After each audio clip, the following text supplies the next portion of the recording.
Thanks, Shawn, for joining me on the show. Thanks for having me, Taylor. Excited to dive in.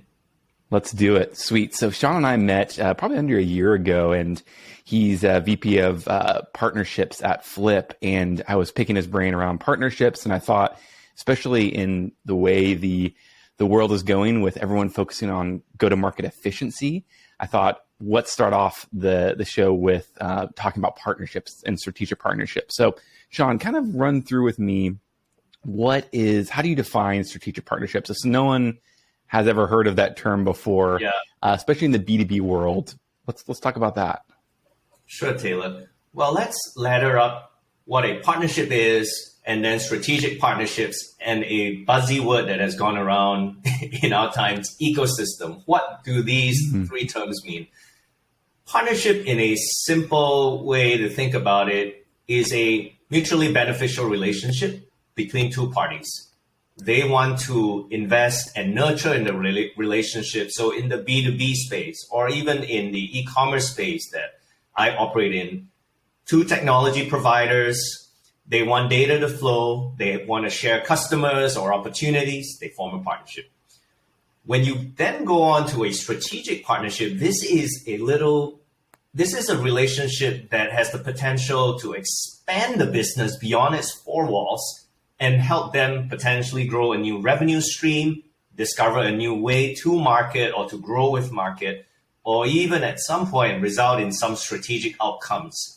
We may think about a merger, an acquisition, an investment. So in some other spaces, we often call them business development, in the sense that it really is the top priority for the company. And ultimately, the CEO is the business developer, because she or he is the one who really grows the company. Somebody like myself is identifying those strategic partnerships and conversations that we could invest in that may pay a 10x return. So the difference in being strategic is the outsized return you could get if you find a right strategic partner, land it well, and you both really lean into it. And then for ecosystem, think of it as the economy around which your partners, your strategic partners, are operating in. So because it is an economy, everybody is benefiting from it. Obviously, you are providing a service, you're providing a product. Your partners and strategic partners are either consulting, offering to help customers access that, or maybe even working with you to extend your product so more people can get their hands on it. I think of that as an ecosystem. And while the maturity of it varies, none of us disagrees that when you see it, you know it is there. It is that circle, it is the influence, it is the direct impact on how you do business and speak with your customers, your community. And it's certainly something that in this day and age, this year, we can't speak enough about it. No doubt, Shawn. Yeah, thanks for sharing. And you actually pinged me this quote from a JP Morgan event, and I'm going to paraphrase, but essentially the quote is, "The only way to get through 2023 is locking arms and forming trust-based relationships and feeling like I can trust the other person on the other side that we're working together with." And I think that was kind of the whole idea, and the whole article was around partnerships and how can we build strategic partnerships with folks that are eventually serving the same customer base, right? Ultimately serving the same ideal customer base. How can we partner together to be more efficient, to go to market together? Tell me about one thing, actually, when we talked, the last time we talked, you helped me frame some definitions under the partnership world.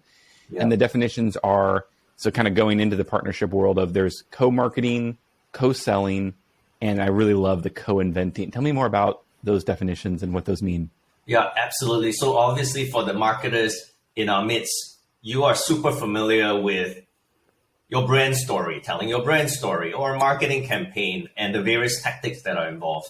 But in this trust economy, what is building more trust and what enables accounts to respond to you with more speed, a more reliable aspect of it than if they knew you're already working with somebody, one of the 7 or 8 providers they use in that relationship, and you're there. So that social proof is there, that data flow is there, the ability for them, you want them to speak to those other 6 or 7 partners who then say, Taylor's absolutely got it. his team has what we need to deliver this, so you should absolutely jump headfirst into this. That does so much to advocate for you working together. So that's the why. And when you think about the co's, the COs, as I call it, co-marketing, co-selling, co-inventing, what that layers on is the partner angle, where when you bring a brand story, or even when you bring a campaign, or even when you're running a virtual event, you do that with a partner, because then both your audiences are there, both your stories and your themes are there, and your shared voice is something that says to the audience, this isn't a sales pitch, this is how it works together. For more technically inclined folks, maybe there is a data flow or integration that makes this so compelling, this is so easy, and we just have to get on it tomorrow. So co-marketing is really the partner involvement, and even partner-led, if I would say, angle, where you put your partner first and foremost, the story and the narrative then forms from it. Co-selling, in the past, a lot of teams are thinking of a lone wolf mindset. Let's just put our reps at this. Let's just let our sales development or business development reps go sell cold outreach or email marketing. But then, doesn't it help when two very aligned partners actually do an account plan, actually reach out with a coherent shared message to an account and says, you can certainly go look at us in isolation, but if you look at two of these together, and I could certainly use analogies that marketers would well recognize, email marketing software and a CRM, and you put it together, that message is a solution for you. We're not just giving you a software, giving you a product. We understand the job that you need to do, and together we're offering to help you do it in a different way. If it were me, that wasn't a pitch, but I'm more convinced I would be receptive to a co-sold angle and value that two providers are coming. And then co-inventing takes on the product angle, where yes, we can certainly go build our product and think we are be all and end all in itself. But you know the truth, that's not the case. How rapidly somebody adopts us or is willing to partner and work with us is also a function of what all they need. And so very often we cannot build, there's a limit on development resources, technical resources. We cannot build it all ourselves. So if I were to work with a partner, and over the past 2 weeks, I have shared, even with friends and my audience on LinkedIn, we had two recent wins where if it were not for the co-inventing with those two partners, and I'm in the e-commerce space, so you can understand if your customer buys a product from you, you don't know who they are and you don't know what they bought, that's not very helpful because that's not a relationship of trust. That's not something that you can continue to show value with. So in that case, we have to co-invent with those two partners, develop an integration. That means both product teams are actually thinking, how can we build these two bricks together so that it leads your listener, so it leads your customer to walk towards this shared vision, that co-inventing. That I would say does involve the most resources, but when you get there, that value is very immediately recognizable. I have another story I can share about that, but I know we have Please. a lot we want to. Sure. So co-inventing not only helps you acquire new customers when you think about, here's an integration, immediate value, time savings. Nobody is going to skip on this opportunity. Even from a usage and retention basis, and I know this year we're thinking about retention large on our mind. I worked years back on a technology partnership with Zoom. Zoom video is ubiquitous now. Everybody knows it. But back in those days, it was the early innings of video conferencing, and we were in a recruiting platform. So we said, let's bind recruiting and Zoom together so you could have a virtual conversation the way we're having now, or you could interview a candidate without needing her or him to fly into that conference room in the Bay Area or New York City. Seemed pretty amazing in those times. So we launched that, but here's the truth. What happened was within weeks, 30% of the entire enterprise customer base of the startup I was working in adopted it. So now you not only have the co-inventing, you have customers saying, this was clear all the while. The same way when you design the iPhone or the iPad, we didn't know we needed it, but when you put it out there, we immediately latched onto it. So there is some very clear validation when you co-invent something that has value, that makes it easy, pretty much a no-brainer that customers can raise their hands and say, I'm all over this. I love it. Thanks for sharing, Shawn. Great story. And I love, I think a word that kind of stuck out was not doing your go-to-market plan or strategy in isolation. And whether you're doing a co-marketing initiative where you're doing a webinar or a blog post or an ebook collaboration where you're creating some sort of marketing collaboration together, or where you're co-selling and your AEs are going into the same account together, or whether you're co-inventing, you're not doing it in isolation, because we all know our customers don't purchase, maybe just one product or one service.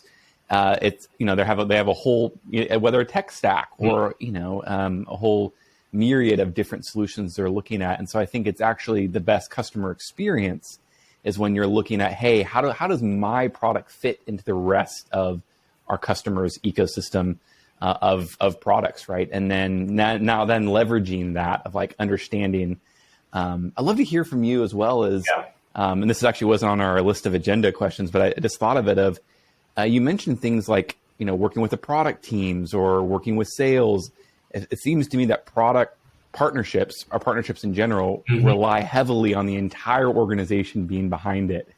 How do you get that buy-in? How do you kind of paint the vision for it? And I know a very easy question, but just curious, how do you get the ball rolling? Even how do you get started with it when it comes to getting the ball rolling there? Yeah, I think the two things that have really stuck out for me are starting small and starting early. And when you think about starting small, we need to create these aha moments within our team. Each one of us obviously wants to work with partners. That's why everybody is listening on our chat.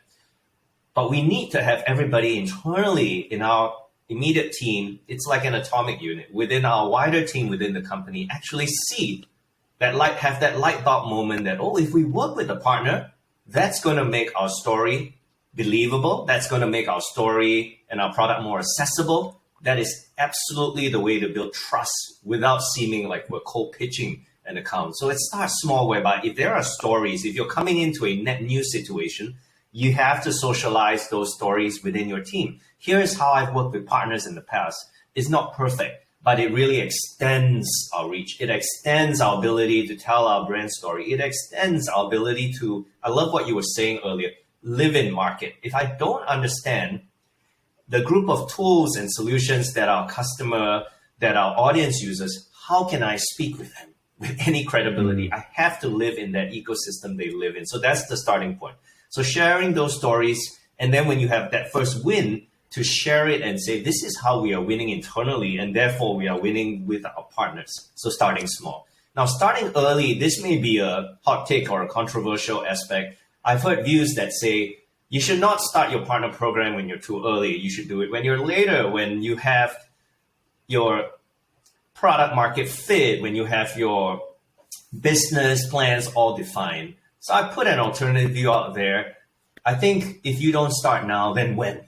We talked about that JP Morgan, General Catalyst, or Andreessen quote. The point is, when you start thinking about that, you are thinking about leverage. You are thinking about points where you can do a lot more with less. So even if you don't have a formalized partner program, or for folks who are listening in, how do I get started? I would say you just have to get started. If you're in a role where your title may not formally say partnerships, but you have a partnering mindset, that is day one. That is the ability to see, how can I, on a content front, how can I on a campaign, how can I, certainly for those who want to go down the integration and product route, how can we think about building that together with an external partner so that we can now, they'd be excited, we're excited, and best of all, the audience and the customer is saying, where were you both all this time? I was waiting to hear this shared story for you. So starting small and then starting early is often that first step, because we won't get it right the first time, right? I talked about the co-marketing, the co-selling, and the co-inventing. Sure, we can build some processes. Sure, we can design some playbooks, but everybody's voice, every company's voice, how you partner, that sweet spot of how two companies say their story together is going to take some testing. So if you start earlier, don't you think you would have a better chance to align your voices, figure out how you both go at it together? I think that is the logical way. And that's not saying you are investing a ton of resources up front, but you are thinking about it. You are thinking and being planful and thoughtful about, how can we partner internally? How can we work externally? I love that, Shawn. That's great. Thanks for sharing. And I think any go-to-market strategy will probably cost more and take longer than you probably are anticipating, especially in this day and age. And partnerships, in my experience, is no exception. It takes a while to develop the relationships with said partner, but then it also, to your point, I love what you mentioned testing, right? It takes a while to figure out what does the partnership look like. And Absolutely. On that note, where would you recommend folks start? Co-marketing, co-selling, co-inventing? Where do you recommend folks have no partnership program in place? Where do you recommend them starting? Yeah, sure.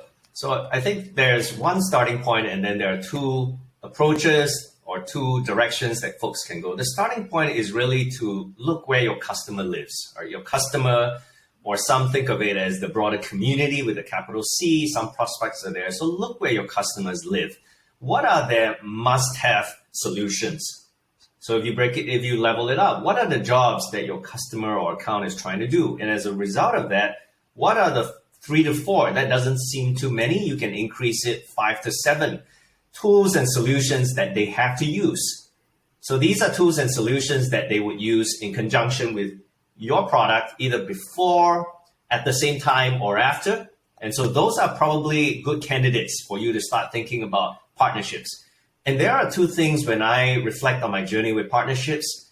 Any partner you work with must both be interested and able to work with you. It seems pretty simple. Interest is usually there when you serve a common account or customer or type of customer. But the ability is something where it takes time. The same way, if you were to invest in a venture with a new business partner, you need to suss them out. You need to understand what makes them tick. Is our way of working at it the same? Our energy and our approach that we bring to it. So you need some time to determine the ability of that partner. And the sooner you start, the better. So figure out where your customers live in market. But now the two directions to go, and I've seen this, and I recommend one over the other. One is a broad-based approach. Let's just all work with anyone and everybody, and let's welcome everybody to partner with us. Now, the good thing is you get to know the landscape pretty well. You start to realize, all right, this is the length, breadth, and the depth of everyone that's living where my customer is living. But then the other is you can do it the same way. You're open for business and partnering, but you pick the 5 or 10. So what you are doing is over-indexing on quality, indexing on time and attention, and you spend that most time with those 5 to 10, depending on the size of your team. And let's even break it down even lower. If you are that person starting it, because you're tuning in and thinking, how can I help bring about some partnering instincts? How can I get us started on our first step towards our partner journey? That is a good way to go. Find those 3 to 5 partners where you are aligned, start to understand their message, how they speak about themselves and their product, and then reach out and say, we are thinking about our partner program. Here's the tough thing. Everybody wants results, we agree. But the ability to say, we're not going to pre-dictate where this partnership goes. Do we co-market? Do we co-sell? Do we co-invent? But what resonates with you? What are your goals? So you start that giving. The part of the partnership that is critical is at some point you will benefit each other. There's some taking and benefiting. But the ability to give and say, how can I help you market? How can I help you speak to your audience? How can I help you put your brand voice out there? That becomes critical because the moment they reciprocate, you realize the interest is there. You realize, oh, there's some ability for them to amplify what we're working on. And that I would say those are the first steps towards getting a partnership in place. So that focus approach, you're open for business and partnering, but you're going to double down on those handful that really matter and align with what you're doing. I recommend that approach to begin with. That way you can also share internally, hey, everyone, here are the partners that we're closely aligned with. As you can see, it's had a short but immediate impact on how we work with the customer, how we speak, and how we do business. Isn't that helpful? That show and tell, I think, is the most impactful. Super cool, Shawn. Thank you. I love that as far as having a broad base approach of allowing a lot of folks into your programs, but being as far as how much internal resources you're dedicating 100%. to developing those specific partnerships, be really strategic, especially starting out. As I've, like most any sort of marketing initiatives or growth initiatives, go-to-market initiatives, it takes a lot of effort, to get them started and going. And so on that note, how do you measure ROI as it relates to these programs and these three different areas of partnerships? Sure. So when you mentioned that, the first thing to note is we talked about co-marketing, co-selling, and co-eventing.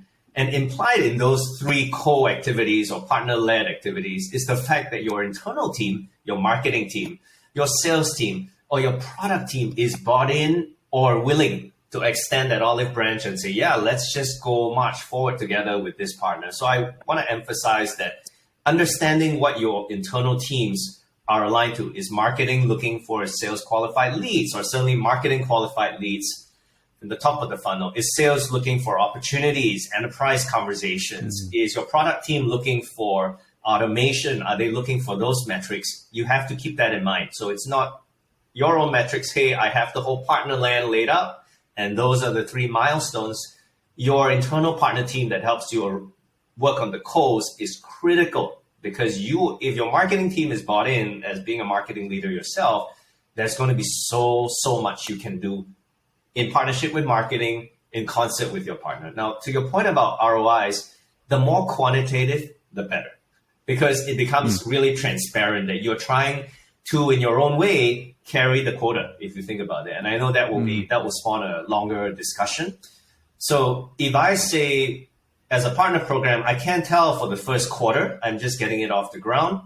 But starting in month 4 or 5 or 6, we're going to account for, I draw a line in the sand, dollars X of sourced revenue and some dollars Y potentially of influence, or put it in a bucket together. Now this becomes interesting, because you are willing to take a shot and you lay out how you estimate and project that, but you're saying, I'm going to be carrying the quota and my partners are working with me to be creative to deliver some results. So the thing about ROI, the more measurable in this time, the better. I would caveat that by saying we do need realistic expectations. You're not going to deliver that on day one. The forecast is probably going to be a little off with some error bars. And it's going to be refreshing to anyone who has not worked with partnerships in this way to see, wow, this partner person or this person with that partnering mindset is actually interested to put some dollars on the line. And now you start to have a conversation around, well, she or he is really quite the owner. They're trying to build this external arm, external part of our business, but they're also trying to contribute in ways that we understand, metrics that we are accountable for. So how can we support them? I always feel that is the beginning of working together. Thanks, Shawn. That's awesome. Well, I'm sure we could talk for another 2 hours at least around this, and maybe we'll have you back on this show. But we are out of time. How can people connect with you and follow you? Sure. Please definitely connect with me on LinkedIn. I post regularly about partnerships, ecosystem-led growth, and then startup life, because very often partners that you journey with, that you live with, understand nothing is perfect. But if you're building out in public, you're learning with them, they are very, very open and willing to be part of that story and that journey. Happy to share, Taylor, and obviously happy to elaborate on any one of those topics. And I would say this, if there's one takeaway, just get started. Partnering on involves the first step. And when you start to do that internally, you find the courage, you find the direction, and you find the ideas to go work more definitively on that externally. So that is the encouragement and message I would share with everyone tuning in. Awesome. Thanks so much, Shawn. I really appreciate your time. Go give him a follow. I'll put the links in the notes to reach out to Shawn. Worth a follow. I learn something new from you all the time. Thanks again, Shawn, for coming on. I appreciate it. Taylor. Excited. Talk to you soon. Bye. Bye.